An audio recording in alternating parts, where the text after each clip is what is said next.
before I get into this review, I would like to say, why did this movie have to be made? Seriously, why? Steven Spielberg didn't want to do it.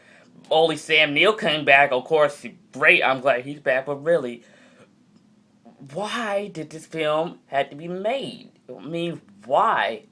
Seriously, somebody tell me this, because really, I really think that this film should never have existed. Make Jurassic World to be the continuation of the first two movies, and this film should be just scrapped out of existence of the entire timeline. I mean, seriously, really. I mean, the characters are not great. This movie makes the characters in the Lost World seem timeless. And really, the actors really aren't that good. The dinosaur animatronics are piss poor, especially the CGI. And so there's a lot of more dumb moments in this than the Lost World. So that's really saying something. Now I'm done with saying all of that stuff. Now let's get into this review. Dr. Alan Grant from the first film has returned, and he's with a family called the Kirbys, played by Taylor Yoni and William Macy, to look for the son who is stranded on the island where the dinosaurs are at. But of course, dinosaurs run amok again. The main problem with this film is that it is trying so hard to be the first film because it has all the mystical moments trying to do that. My bad. It's trying to do all the mystical moments from the first film. It's trying to relive all the exciting, awesome dinosaur scenes from the first film, which they really fail. It's trying to relive, like, the Welcome to Jurassic Park when we first see the dinosaurs again. And really, this film would make The Lost World look like a masterpiece, which it really isn't. And what I really like about The Lost World is that it's trying to be its own film. It really is. Well, this film is trying to be the first film all over again. You're called Jurassic Park 3. This is not a reboot. Stop being the first film. Stop. Stop it. Characters in this movie, besides Alan Grant, are not likable or memorable at all. Paul Kirby, played by William Macy. I like me some William Macy. He's a great actor. Love him in the works he does. But he does not work for me in this movie at all. And Amanda Kirby, played by Taylor Yoni. I think she's a very underrated actress.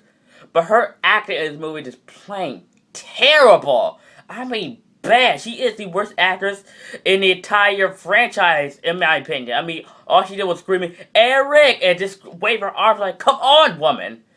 Please, actually act for once and start screaming. Make my ears want to bleed." Heck, even the kid from the first film who had like 2 minutes of screen time is more memorable than any of the characters in this movie besides Dr. Alan Grant.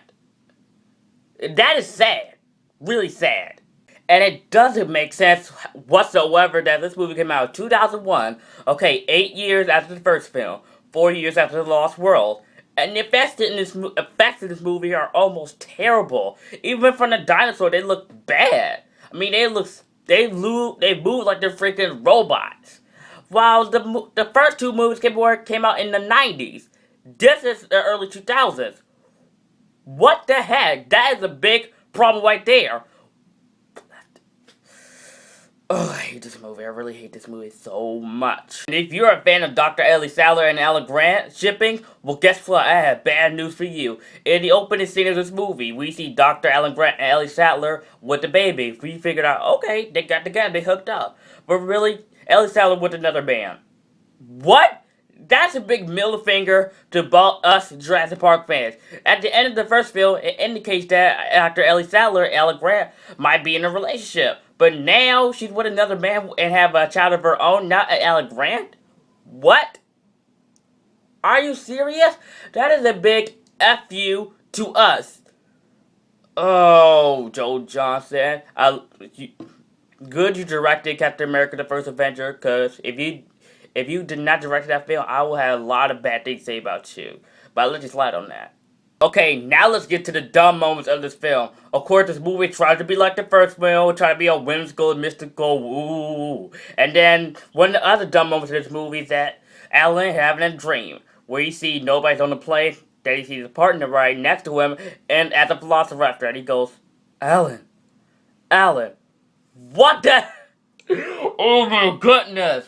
The Jurassic Park sequels are just famous for having like stupid moments. Really? And, I could make that list one day. Stupid moments in the Jurassic Park sequel, The Lost World and Jurassic Park 3. That's definitely gonna be on my list. Also, the Petrodons following the group at the end of the movie. That was really stupid because, let me get to that. They almost attacked Eric Kirby, the Kirby's son. And now we see them following them at the end. They're all like, ooh, they're following us. You should be freaking terrified. They almost try to eat this boy alive. And you know something?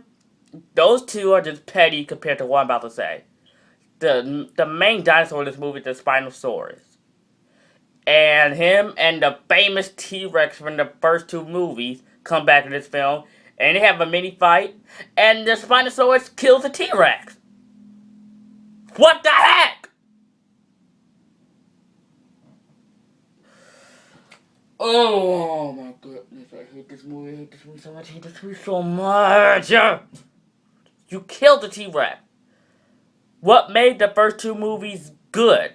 I mean, the first movie was great. The second one was okay. What was the best moment of the first two movies was the T-Rex. They killed them off in this movie.